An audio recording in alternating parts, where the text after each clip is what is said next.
देश का एक पूर्वोत्तर का राज्य है मणिपुर। वहां के डीजीपी को हटा दिया गया है। आपको पता है कि लगभग 30 दिन से पूर्वोत्तर के राज्यों में हिंसा भड़की हुई है। जातीय हिंसा इसको कहा जा रहा है। पहले वहां के मुख्यमंत्री इसको उग्रवादी कह रहे थे, यहाँ वहां जो लोग लड़ रहे थे। अब वहां जो सीडीएस गए हैं उन्होंने कहा कि ये जातीय हिंसा है। लेकिन ये हिंसा कितने दिनों से हो रहा है आपको पता है?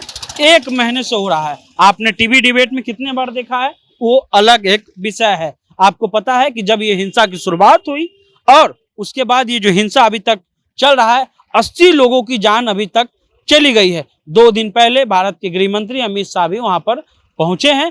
अभी तक वहां के डीजीपी को हटाया गया है। 80 लोगों की जान गई है।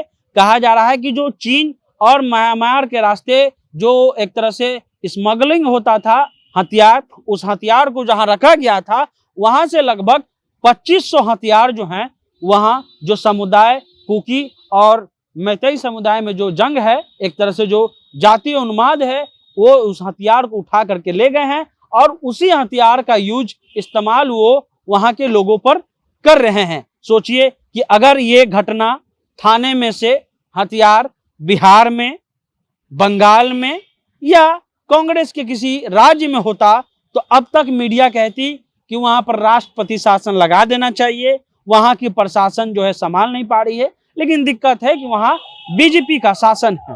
बीजेपी के शासन में पुलिस थाने से राइफल जो है वो वहां के उग्रवादी या जातीय उन्माद वाले लोग ले गए। लेकिन इस पर अभी तक देश के प्रधानमंत्री चुप हैं। चुप इसलिए हैं क्योंकि वहां पर मणिपुर में ना कोई उपचुनाव है, न पंचायत का चुनाव है, न नगर निगम का चुनाव है, न विधानसभा का चुनाव है, न संसद का चुनाव है।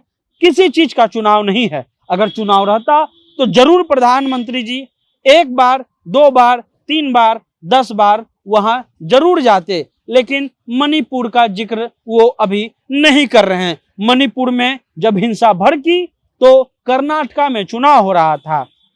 प्रधानमंत्री जी कर्नाटका में दहाई के आंकड़े में लगभग 15 से 17 बार जो है वो कर्नाटका पहुंचे, वहां पर रैली में भाषण दिया, उन्होंने अपनी बात रखी, कहा कि हमारे यहाँ डबल इंजन हो जाएगा तो काम बहुत अच्छे से होगा। लेकिन अब मणिपुर पर 1 बार भी प्रधानमंत्री ने जिक्र नहीं किया है। दूसरी तरफ अगर यह घटना बंगाल में हो जाता तो अब तक क्या होता आप खुद पता लगा सकते हैं। लेकिन प्रधानमंत्री जी इससे पहले जब मणिपुर या मिजोरम या असम या जो पूर्वोत्तर के राज्य हैं, जब वहाँ चुनाव है तो रिकॉर्ड है कि प्रधानमंत्री बनने के बाद वो 51 बार वहां गए हैं। लेकिन अभी तक 80 लोगों की जान चली गई। प्रधानमंत्री जी ऑस्ट्रेलिया चल गए, वहां पे रैली करके चलाए, कर्नाटका चल गए रैली करने, लेकिन मणिपुर एक भी बार भी नहीं गए हैं। अगर मणिपुर में चुनाव होता तो प्रधानमंत्री अपना कर्तव्य जरूर निभाते। वहां से भाजपा के विधायक, वार्ड पार्षद, मुखिया जी, सरपंच जी के लिए वोट मांगने जरूर जाते हैं। आम आदमी मरा है तो क्या दिक्कत है, आम आदमी तो मरते ही रहते हैं। 80 लोगों की जान हमारे यहाँ एक तरह से कोई खबर नहीं है। अगर ये चीज बंगाल, बिहार में होता, याद कीजिए फतुआ में जब घटना हुआ तो बड़े बड़े एंकर यहाँ पहुंच गए थे। याद कीजिए जेठुली का जो हिंसा था, गोली चली थी, 1-2 लोगों की वहां जान चली गई। कई लोग मीडिया के बड़े बड़े संस्थान पहुंच गए, बड़े बड़े पत्रकार दिल्ली के पहुंच गए। लेकिन मणिपुर में अभी कोई नहीं जा रहा है, मणिपुर की कोई बात नहीं कर रहा है। वहां के बच्चे दिल्ली के जंतर मंतर पर प्रदर्शन कर रहे हैं, दिल्ली में प्रदर्शन कर रहे हैं, कह रहे हैं कि वहां के मुख्यमंत्री ठीक से प्रशासन को संभाल नहीं पा रहे हैं। यही कारण है कि मामला जो है और भड़का।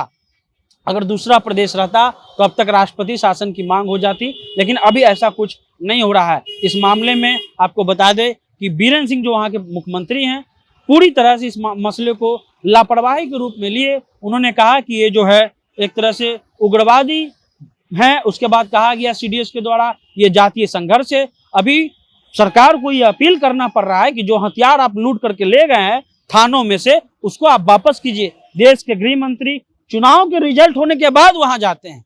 कर्नाटका का जब रिजल्ट आ गया उसके बाद देश के गृह मंत्री ने सोचा कि अब तो कोई काम है नहीं, चलते हैं वहां पर। अगर 1 महीने पहले देश के प्रधानमंत्री, गृह मंत्री उस क्षेत्र में चले जाते जहां पे हिंसा है, यहाँ पे जातीय उन्माद चल रहा है, अगर वहां पहुंच जाते तो 80 लोगों की जान नहीं जाती। लेकिन इस देश में जनता से ज्यादा चुनाव महत्वपूर्ण है, ये देश के प्रधानमंत्री के अनुसार ऐसा दिखता है। इस केस में अपडेट ये है कि वहाँ के डीजीपी को हटा दिया गया है। वहाँ के जो उग्रवादी हैं उनको कहा गया है कि आप हथियार जो हैं वो आ करके सरकार के पास जमा करें। राज्यपाल के देखरेख में वहाँ एक शांति समिति की बैठक हुई है, एक टीम गठन किया गया है कि आप जगह जगह जाइए, लोगों को समझाइए बुझाइए। अगर ये काम 1 महीने पहले हो जाता तो 80 लोगों की जान नहीं जाती। फिलहाल आप जनता जंक्शन देख रहे हैं।